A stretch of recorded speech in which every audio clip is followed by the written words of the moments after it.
Hindi naman ako nakalala sa mga maraming supporters sa fans clubs before. Love you, Alden! Kasi yung pakiramdam ko, yung mga taong gusto nyo masayahin, yung mga taong gusto nyo magkilangin ang mga ginagawa nyo, is nakikita ko materially and visually na nagsan yung support nyo. So napakasarap sa pakiramdam.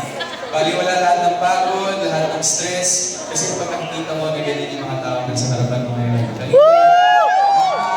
satisfied and very supportive. So ako, as long as all of you are here, now Alden Philippines is, you're now family. Hindi na kayong ba sa akin ngayon. And looking forward to good things and purposeful things that we'll do together as one fans club, as one family.